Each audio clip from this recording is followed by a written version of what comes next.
Bob Fenster, Hillsborough High School. I'm back to talk about a different aspect of travel-related expenses for field trips, graduate school courses, and professional development. I've taken students on overnight field trips for 25 years, completed 60 graduate school credits, and done a ton of professional development in my career at Hillsborough High School over the past 27 years. I'd venture to say that I have more experience than anyone in the district when it comes to requesting board approval for things I do outside the classroom.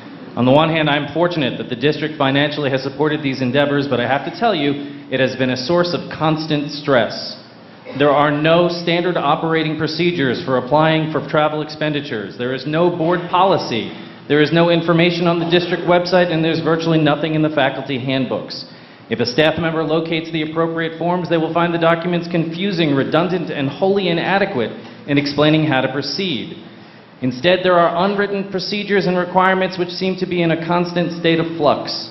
For 5 consecutive years, I was asked for a new piece of documentation that I hadn't been asked for previously.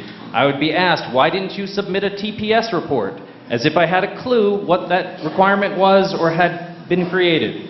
Even worse is the process for gaining approval. An occasional anomaly like taking 5 months to make a decision on a summer institute could be forgiven, but it happens on a regular basis. Staff are held to rigid timelines while central office is not. Our physical paperwork needs to be signed by a supervisor housed in a different building, as well as by our building principal.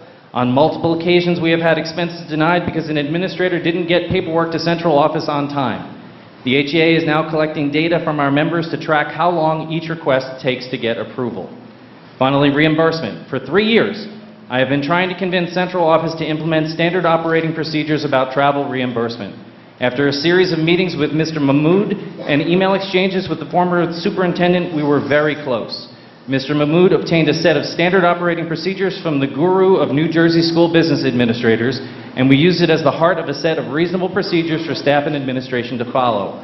One of the most important changes was the district would no longer refuse to pay taxes and tips incurred by employees during approved travel. I don't know where someone got the idea that it was okay to force staff to pay out of pocket to do something good for the school and our students, but my best guess is that it was a misinterpretation of state law that said that barred school districts paying taxes on purchases. Reimbursement is a separate category from purchases, and the law very clearly indicates that taxes and tips are covered. It's not unusual for the central administration to erroneously claim its practices are about conforming to state law. For a while, that's what we were told about taxes. Then we were told the same thing about the requirement to have itemized receipts.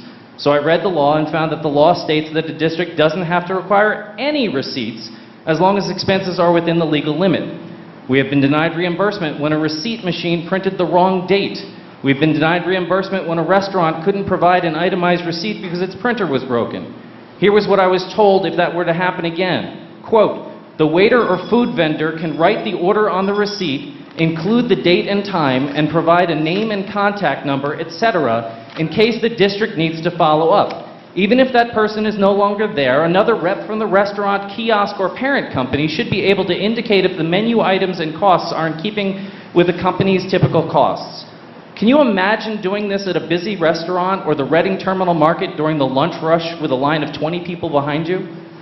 As it turns out, the board already has addressed the issue of receipts. Please take a look at Board Policy 6471, adopted in 2013. Section P5D reads, quote, original receipts shall be required for all reimbursable expenses except for meals that qualify for per diem allowances and for parking meters. Remember my previous comments?